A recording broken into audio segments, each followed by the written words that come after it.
Hello friends, welcome back to our channel. ఈరోజు ఈ వీడియోలో మనం రిమైనింగ్ మనకి ఇంకా ఇంగ్లీష్ గ్రామర్కి సంబంధించి 2 లెసన్స్ అయితే బ్యాలెన్స్ ఉన్నాయి కదా. సో ఆ 2 లెసన్స్ అయితే మనం చెప్పుకుందాం. ఇక్కడ మనకి ఇది 6th యూనిట్ కాదండి, 5th యూనిట్.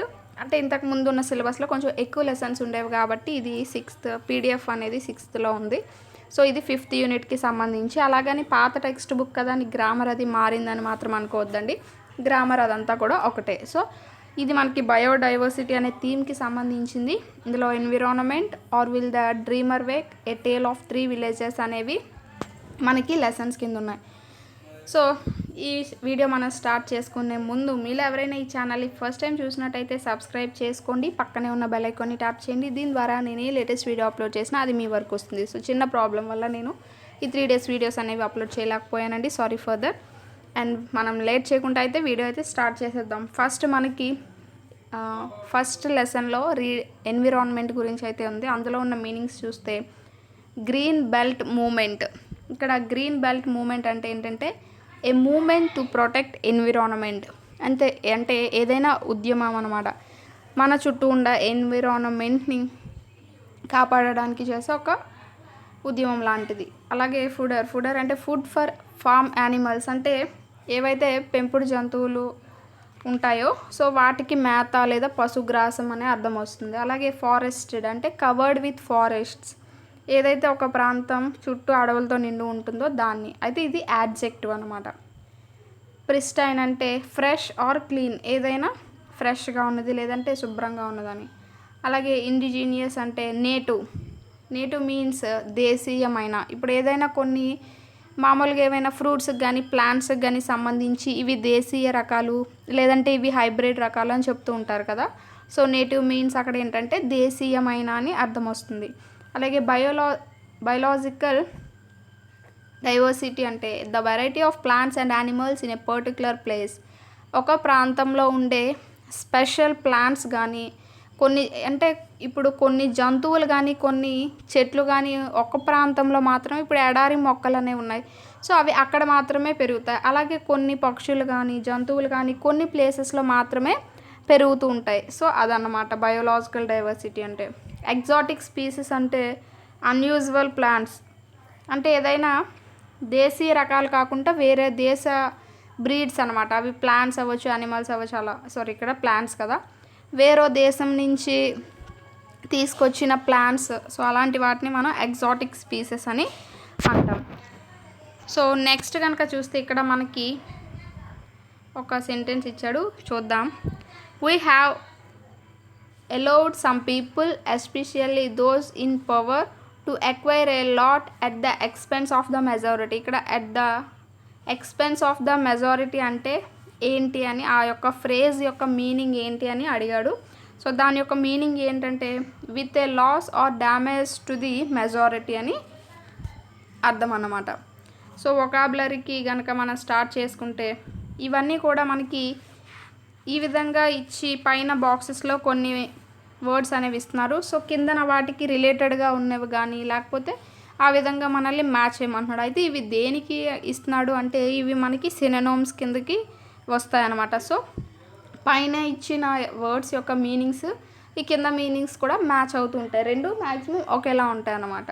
సో సినోనిమ్స్లో భాగంగా మనకి ఇవి ఇవ్వడం జరుగుతుంది. సో ఫస్ట్ ఇక్కడ మనం కొన్ని మీనింగ్స్ చూస్తే ట్రాన్స్ప్లాంటెడ్ అంటే ఏంటి, మార్పిడి చేయడం. అలాగే వెజిటేషన్ అంటే మొక్కల పెంపకం. ఎగ్జాటిక్ అంటే వేరే దేశంకి సంబంధించినవి. అలాగే నెగోషియేషన్ అంటే సంప్రదింపులు అన్నమాట. అలాగే రీస్టోర్ మీన్స్ పునర్జీవనం అన్నమాట. అలాగే ఈక్వల్ రైట్స్ అంటే సమాన హక్కులు. సస్టైన్ అంటే నిలుపుదల అన్నమాట, ఏదైనా ఒక పని పైన కానీ లేదంటే ఏదైనా నిలుపుదలగా ఉండడం. అలాగే డిగ్రేడ్స్ అంటే తక్కువ చేసి మాట్లాడడం అనమాట. అలాగే ఈక్విటబుల్ అంటే అది కూడా సమానత్వం అనే అర్థం. అలాగే రీహాబిలిటేషన్ మీన్స్ మళ్ళీ తిరిగి పునర్జీవనం పొందడం. సో ఇవి మనకి తెలుగులో ఉన్న మీనింగ్స్ అయితే ఇప్పుడు చూద్దాం. The government is trying to bring back normalcy in the rate hit areas of the city అని అర్థం. సో ఇక్కడ బ్రింగ్ బ్యాక్ అంటే ఏంటంటే రీస్టోర్ అన్నమాట, పునర్జీవనం పునర్జీవనం లేదా పునఃప్రారంభం అని అర్థం అనమాట. సో ఇక్కడ బ్రింగ్ బ్యాక్ అంటే ఏంటి, మనకి రీస్టోర్ అని అర్థం. అలాగే Wangari Maathai found for the sample same privileges for men and women in Africa. So ఇక్కడ సేమ్ ప్రివిలేజెస్ అంటే ఈక్వల్ రైట్స్ అని అర్థం. So equal rights. అలాగే I can't hold my attention on any subject for a long time.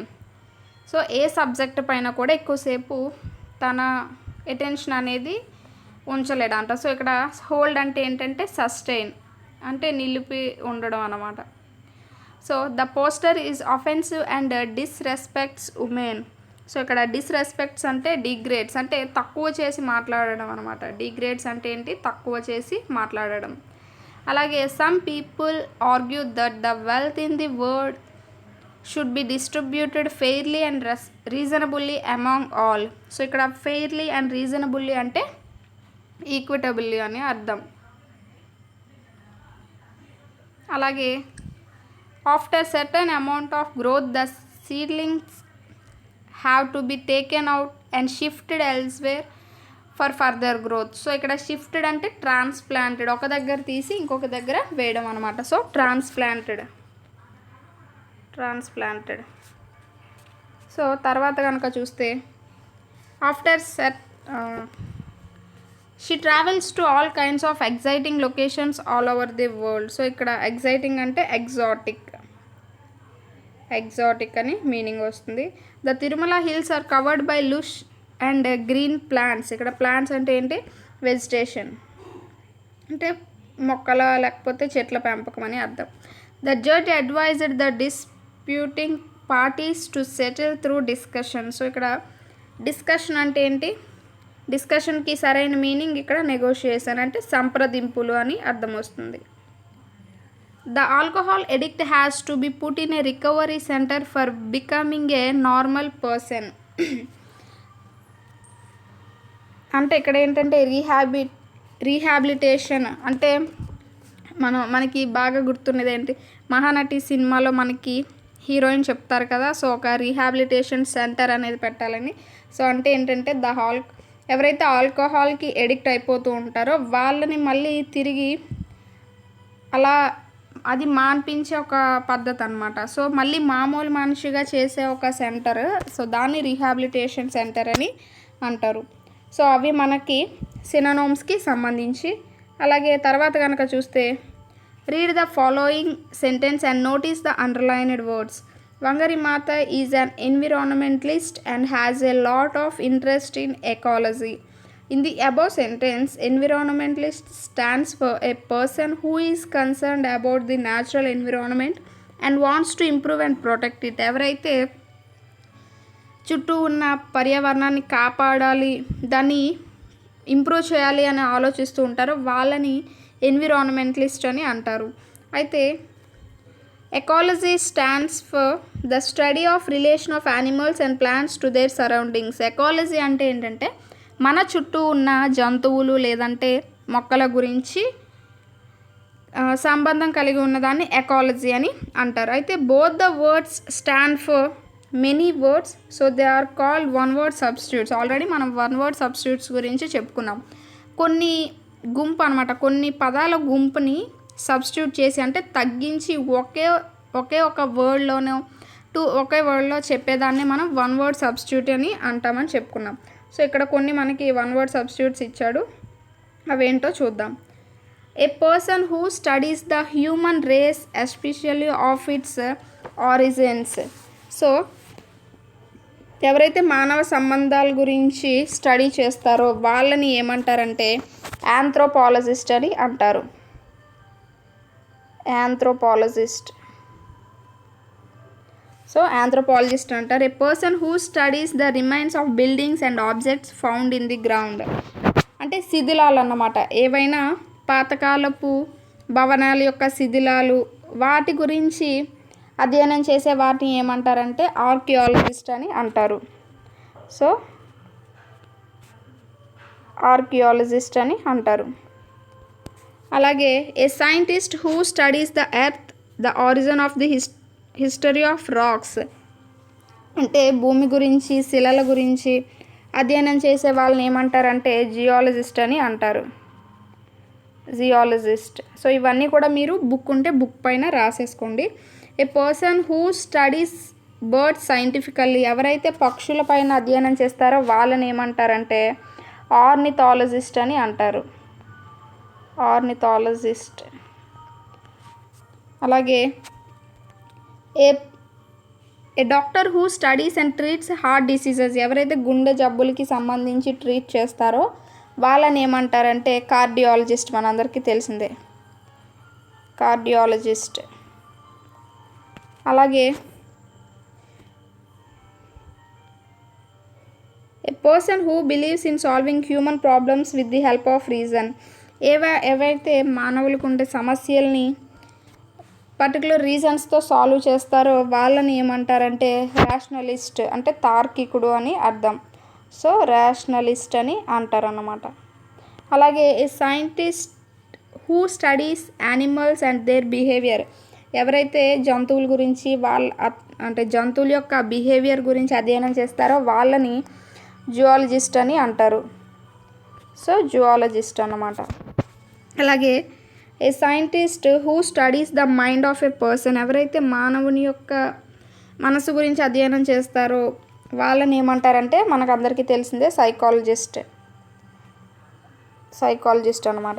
అలాగే person who solves problems in a particular and sensible వే, ఎవరైతే ప్రాబ్లమ్స్ని ఒక సున్నితమైన ఒక మంచి పద్ధతిలో సాల్వ్ చేస్తారో వాళ్ళని ఏమంటారంటే ప్రాగ్మటిస్ట్ అని అంటారు. ప్రాగ్మటిస్ట్ అని అంటారు. అలాగే person whose job is to take care of people's teeth, దంతాల గురించి అధ్యయనం చేసే వాళ్ళని అంటే దంతాల గురించి ట్రీట్ చేసే వాళ్ళని ఏమంటారంటే డెంటిస్ట్. అది మనందరికీ తెలిసిందే. ఏ పర్సన్ హూ స్టడీస్ లాంగ్వేజెస్, ఎవరైతే లాంగ్వేజెస్ గురించి స్టడీ చేస్తారో వాళ్ళని ఏమంటారంటే లింగ్విస్ట్ అని అంటారు. సో ఇవి మనకి వన్ వర్డ్ సబ్స్టిట్యూట్స్కి సంబంధించి. అలాగే ఇక్కడ కనుక చూస్తే కొన్ని appropriate forms of the underlined words అన్నాడు. సో ఇవి ఏంటంటే మనకి అప్రోప్రియేట్ ఫార్మ్స్ అంటే కొన్ని మామూలుగా చూస్తే ఇంగ్లీష్ లాంగ్వేజ్లో ఒక పదం అనేది యాడ్జెక్టివ్గా అవుతుంది, దాన్ని కొంచెం మార్పు చేస్తే అది నౌన్ అవుతుంది, కొంచెం మార్పు చేస్తే వెర్బ్ అవుతుంది. ఈ విధంగా ఏంటంటే కొన్ని పదాలు వెర్బ్ ఫార్మ్స్, అలాగే యాడ్జెక్టివ్ ఫార్మ్స్, లేకపోతే నౌన్ ఫార్మ్స్, ఈ విధంగా వేరువేరుగా ఉంటాయన్నమాట.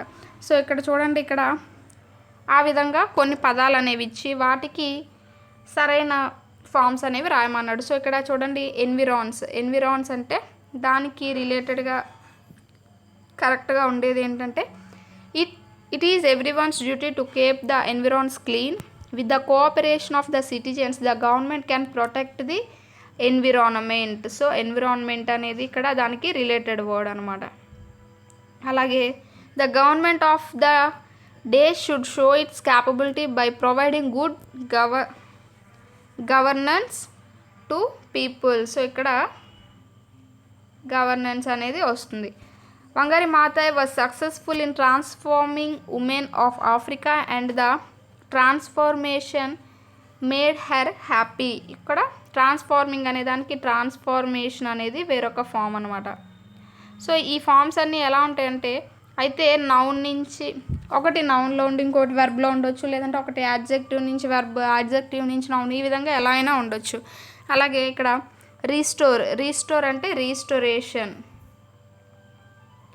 రీస్టోరేషన్ అనేది దానికి అప్రోప్రియేట్ ఫామ్ అవుతుంది. అలాగే సస్టైన్డ్ ఇక్కడ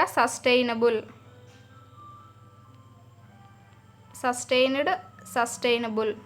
అలాగే Wangari Maathai is an environment activist, ఇక్కడ యాక్టివిటీస్.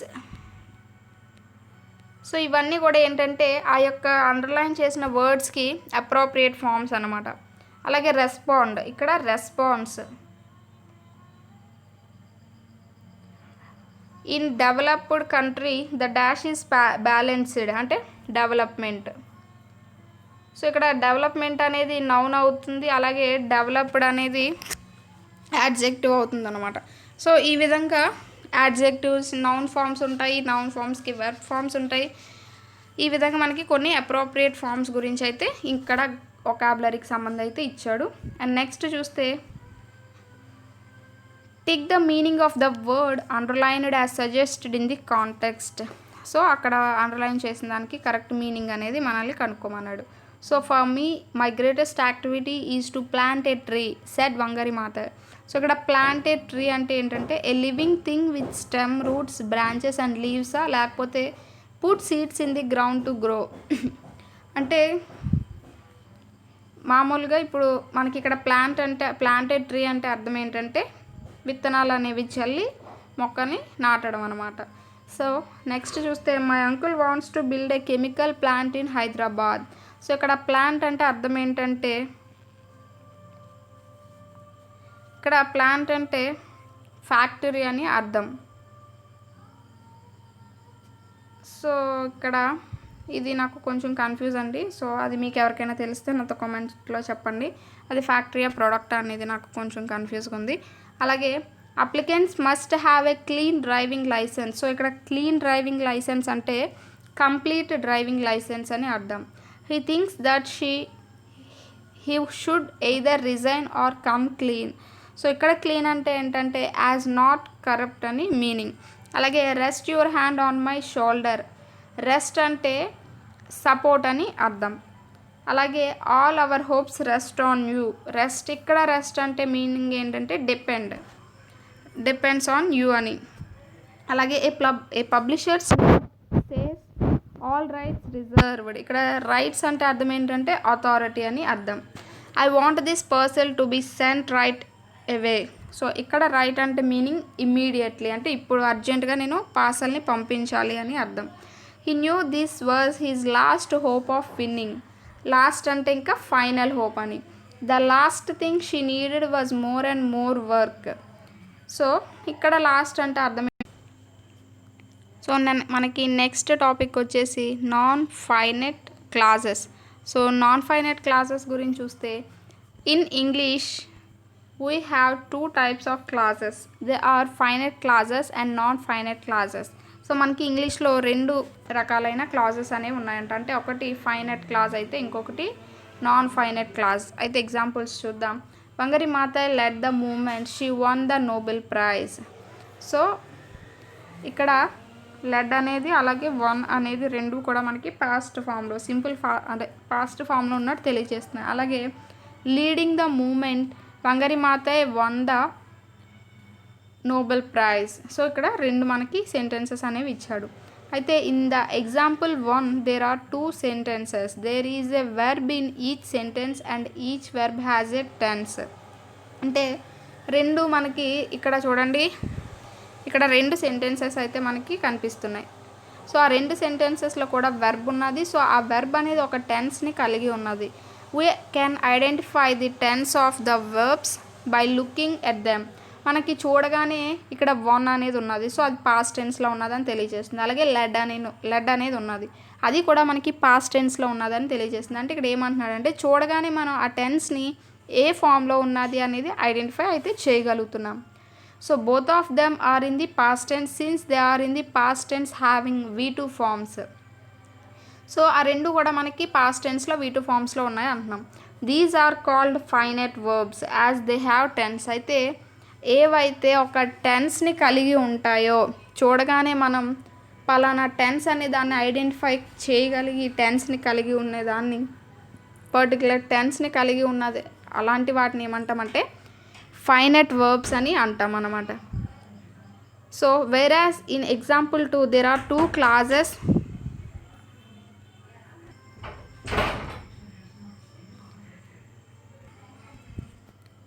సో ఇక్కడ చూస్తే మనకి ఎగ్జాంపుల్ 2లో కనుక చూస్తే there are two clauses. Leading the movement అనేది చూడండి, ఇక్కడ లీడింగ్ ది మూమెంట్ అనేది ఒకటి, Vangari Maathai won the Nobel praise అనేది ఒకటి, రెండు సెంటెన్సెస్ కనిపిస్తున్నాయి. సో ఇక్కడ చూస్తే లీడింగ్ ద మూమెంట్ అనేది మనకు ఒక క్లాజ్ అయితే ఇది మనకి సెకండ్ క్లాజ్ అనమాట. The verb in the first clause has no tense. So leading the movement అక్కడ మనకి ఏ టెన్స్ కూడా తెలియట్లేదు. సో ఎందుకంటే అక్కడ ఏ హెల్ప్ మనకి లీడింగ్ అనేది అనగానే మనం దాన్ని చూసి అయితే చెప్పలేము.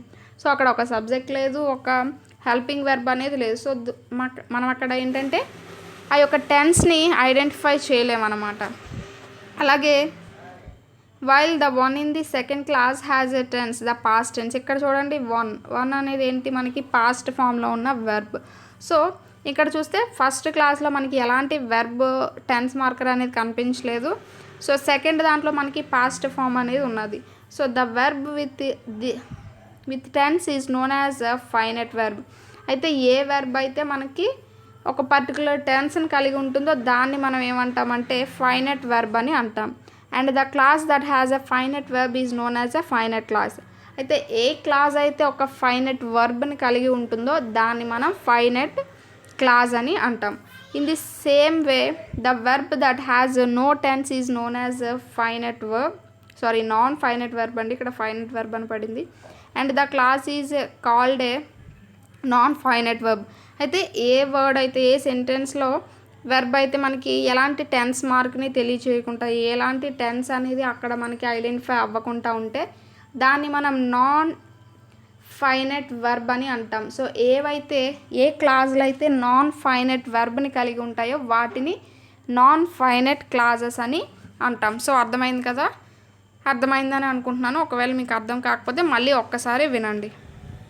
So non finite clause depends on the finite clause for its tense. అయితే ఈ నాన్ ఫైనెట్ క్లాస్ అనేది దాని యొక్క టెన్స్ కానీ లేకపోతే మీనింగ్ కానీ కరెక్ట్గా ఉండడానికి ఫైనెట్ క్లాస్ పైన ఎప్పుడూ ఆధారపడి ఉంటుంది. సో దీనిపైన ఆధారపడడానికి కారణం ఏంటంటే టెన్స్ కోసమైనా అది ఉంటుందన్నమాట. సో ఇక్కడ చూడండి, leading the movement Wangari Maathai won the Nobel prize.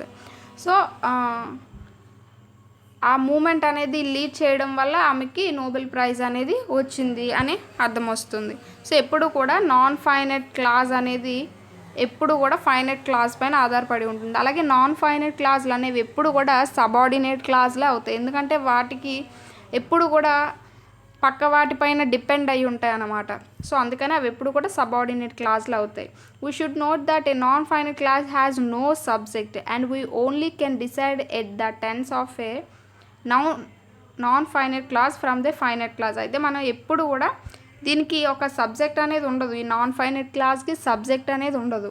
So అది ఏ టెన్స్లో ఉన్నది ఏంటి అని ఐడెంటిఫై చేయాలంటే ఖచ్చితంగా అది మనకి ఫైనెట్ క్లాస్ పైన అయితే ఆధారపడి ఉండాలి.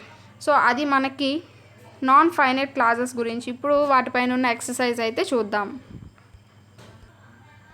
సో ఇక్కడ చూడండి, underline the non finite classes in the following sentence. ఇప్పుడు ఫైనెట్ క్లాస్ అంటే ఏంటి, నాన్ ఫైనెట్ క్లాస్ అంటే ఏంటి, అన్నీ బాగానే ఉంది. దీని నుంచి మనకి లాస్ట్ టైం టెట్ కానీ డిఎస్సికి కానీ చాలా బిట్స్ అనేవి ప్రతి పేపర్లోని మ్యాక్సిమం అయితే రావడం జరిగింది. అంటే ఎగ్జాంపుల్స్ మారిన మోడల్ మాత్రం ఒకేలాంటిది అనమాట. అంటే నాన్ ఫైనెట్ క్లాసెస్ నుంచే చాలా వచ్చాయన్నమాట. సో ఏంటంటే నాన్ ఫైనెట్ క్లాస్ని ఐడెంటిఫై చేయమని. సో ఇప్పుడు మనం నాన్ ఫైనెట్ క్లాస్ అంటే ఏంటి, ఫైనెట్ క్లాస్ అంటే ఏంటో చూసాం. సో ఇప్పుడు వాటిని ఎలా ఐడెంటిఫై చేయాలి అనేది మనం తెలుసుకోవాలంటే కొన్ని రూల్స్ అయితే మనం చూద్దాం. సో ఇక్కడ చూడండి, నాన్ ఫైనెట్ క్లాసెస్ని అనేది మనం ఐడెంటిఫై చేయాలంటే ఇవి ఈ విధంగా ఉంటాయి. ఇక్కడ 2+V1 కొన్ని నాన్ ఫైనెట్ క్లాసెస్ అనేవి 2+V1 కలిగి ఉంటాయి. అలాగే పాస్ట్ పార్టిసిపుల్ V3తో మనకి పాస్ట్ పార్టిసిపుల్ అంటే చాలామంది V2 అనుకుంటారు, కానీ పాస్ట్ పార్టిసిపుల్ అంటే V3 ఫామ్ అన్నమాట. సో పాస్ట్ పార్టిసిపుల్తో స్టార్ట్ అవుతాయి. అలాగే ప్రెజెంట్ పార్టిసిపుల్తో కూడా స్టార్ట్ అవుతాయి. అలాగే పర్ఫెక్ట్ పార్టిసిపుల్ అంటే హ్యావింగ్ +V3 అనేది వస్తుంది. సో హ్యావింగ్ +V3 అనేది వస్తే అది మనకి పర్ఫెక్ట్ పార్టిసిపుల్. సో వాటితో స్టార్ట్ అవుతాయి. అలాగే హ్యావింగ్ +V2. సో ఈ 5 ఫామ్స్లో కూడా మనకి నాన్ ఫైనెట్ క్లాసెస్ అనేవి గుర్తుపట్టడానికి ఒక చిన్న టిప్స్ లాంటివి అనమాట. సో 2+V1 V3తో స్టార్ట్ అవుతాయి, V4తో స్టార్ట్ అవుతాయి, హ్యావింగ్ +V3తో స్టార్ట్ అవుతాయి, హ్యావింగ్ +V2తో స్టార్ట్ అవుతాయి. సో ఇప్పుడు మనం అవి ఎలా గుర్తుపట్టాలో చూద్దాం మనం. సో ఇక్కడ చూడండి, born in London he became the citizen of UK. So first చూస్తే born in London, ఇక్కడ born in London అనేది ఒకటైతే he became the citizen of UK. ఇక్కడ became అనేది మనకి ఇదేం తెలియజేస్తుంది, పాస్ట్ ఫామ్ని తెలియచేస్తుంది. సో ఇక్కడ పాస్ట్ పార్టిసిపుల్ని తెలియచేస్తుంది. సో ఇది మనకి నాన్ ఫైనైట్ క్లాస్ కింద అయితే మనం చెప్పొచ్చు. అలాగే having done his homework he went out to play. ఇక్కడ చూడండి హ్యావింగ్తో మనకి స్టార్ట్ అయింది. సో అది కూడా మనకి నాన్ ఫైనైట్ క్లాస్ కింద చెప్పొచ్చు. అలాగే recognised by his boss he got an appreciation letter. ఇక్కడ గాట్ అనేది దేని తెలియచేస్తుంది? పాస్ట్ పార్టిసిపుల్ని తెలియచేస్తుంది. అలాగే రికగ్నైజ్డ్ అంటే మనకి ఇది కూడా ఒక పాస్ట్ పార్టిసిపుల్తో స్టార్ట్ అయింది కాబట్టి ఇది కూడా నాన్ ఫైనైట్ క్లాజ్. అలాగే ఎంకరేజ్డ్ ఇది కూడా సేమ్ అంతే. With the tree grown tall we get more shade. అయితే ఇక్కడ చూడండి, ఇక్కడ గ్రోన్ అనేది కనిపిస్తుంది కదా మనకి. సో ఇక్కడ గెట్ ఉంది, ఇక్కడ గ్రోన్ అనేది ఉన్నది. సో దీన్ని బట్టి మనం ఇది కూడా పాస్ట్ పార్టిసిపుల్ని కలిగి ఉంది కాబట్టి అయితే అది మనకి స్టార్టింగే ఉండక్కర్లేదు, ఆ సెంటెన్స్లో ఎక్కడైనా మనకి ఉండొచ్చు. సో ఇది కూడా మనకి నాన్ ఫైనైట్ క్లాజే. అలాగే we left the room and went home to search for the books.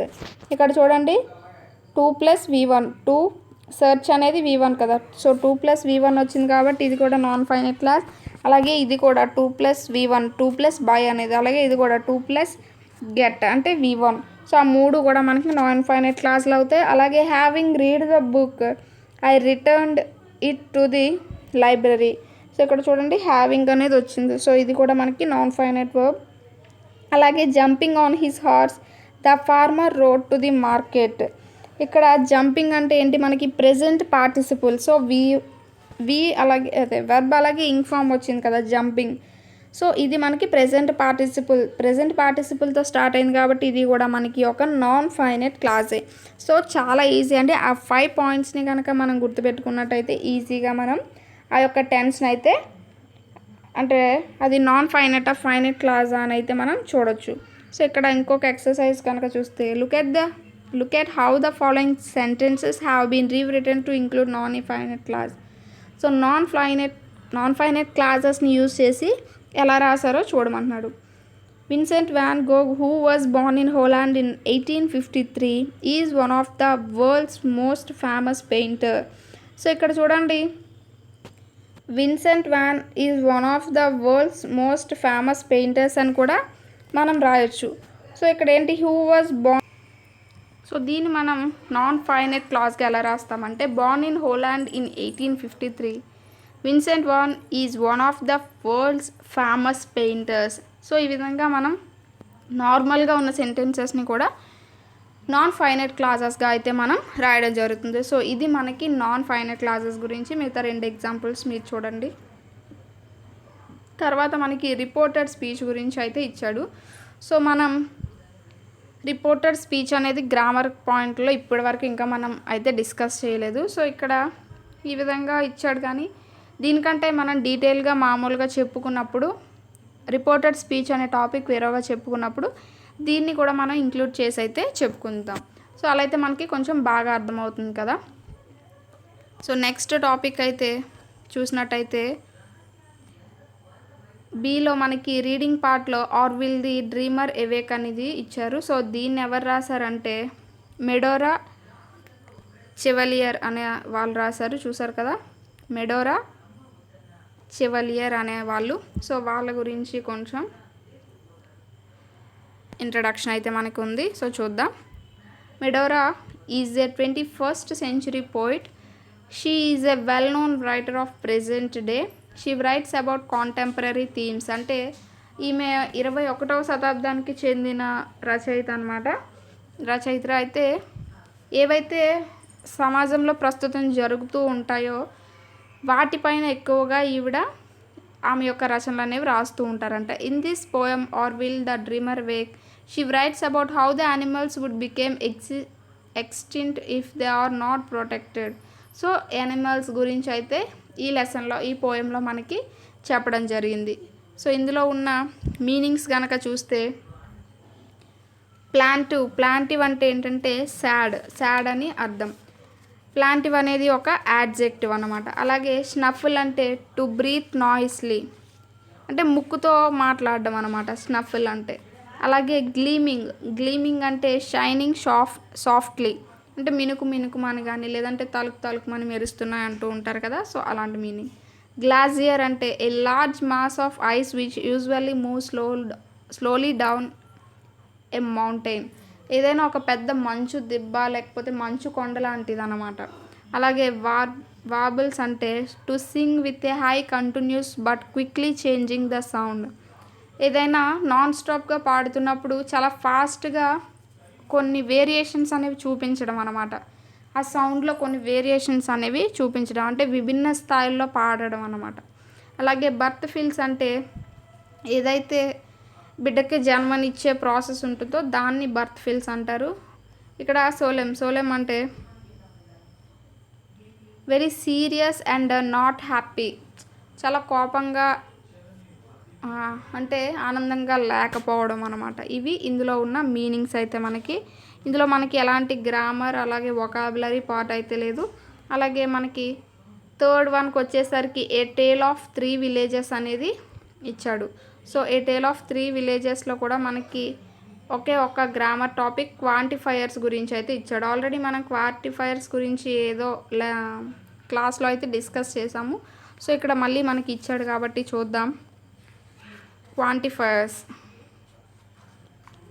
Quantifiers as the name. ఇక్కడ క్వాంటిఫైయర్స్ అంటే ఏంటంటే సింపుల్గా మనం చెప్పేసుకోవాలంటే కొన్ని వాటిని మనం కౌంట్ చేయగలం, కొన్ని వాటిని మనం కౌంట్ చేయలేము. ఇప్పుడు పెన్స్ అనేవి ఉన్నాయనుకోండి, మామూలుగా మన దగ్గర కొన్ని పెన్స్ ఉంటే వాటిని కౌంట్ చేయగలం.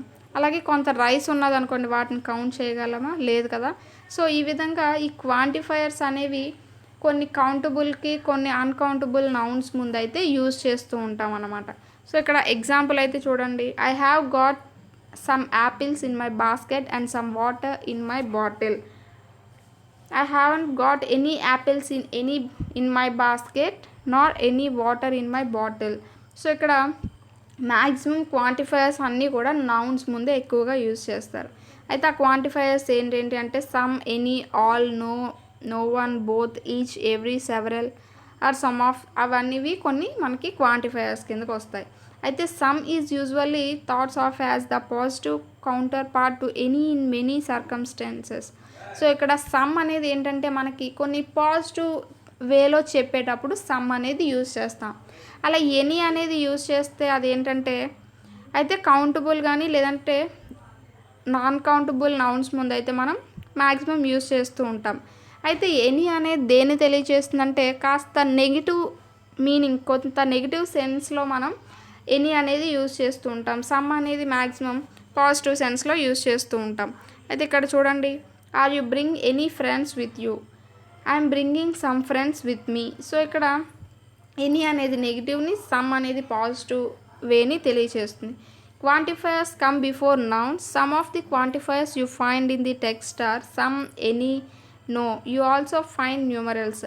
సో ఇక్కడ క్వాంటిఫైయర్స్ అనేవి నౌన్స్ ముందే యూజ్ చేస్తాము. అలాగే ఈ సమ్, ఎనీ, నో అనేవి కొన్ని న్యూమరికల్స్గా కూడా తెలియచేస్తామని ఇక్కడ చెప్తున్నాడు అనమాట. సో ఇది మనకి క్వాంటిఫైయర్స్కి సంబంధించి టాపిక్ అయితే.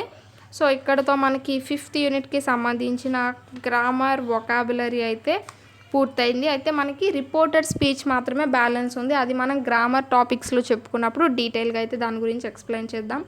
సో హోప్ ఈ వీడియో మీ అందరికైతే నచ్చింది అనుకుంటున్నాను. ఒకవేళ నేను చెప్పిన దాంట్లో ఏమైనా రాంగ్ కానీ, ప్రొనౌన్సియేషన్ కానీ ఏదైనా రాంగ్ ఉంటే కనుక మీరు ఖచ్చితంగా నాతో కామెంట్లో చెప్పండి. సో అప్పుడే నేను దాన్ని రెక్టిఫై చేసుకోగలను. నాకు వచ్చినంత మాత్రం, నాకు తెలిసినంత మాత్రంకి మీకు అది అందించాలనే ఒక ఉద్దేశంతో సో నేను డీటెయిల్గా దాన్ని నేను ఎలా అయితే ప్రిపేర్ అవుతానో మీకు కూడా నేను అలాగే చెప్పాలనుకుంటున్నాను. సో నాకు వచ్చినంత మాత్రం మీతో అయితే షేర్ చేస్తున్నాను. సో ఏమైనా తప్పులు ఉంటే క్షమించండి. అండ్ ఈ వీడియో కనుక మీకు నచ్చినట్టయితే లైక్ చేయండి, షేర్ చేయండి, సబ్స్క్రైబ్ చేయండి.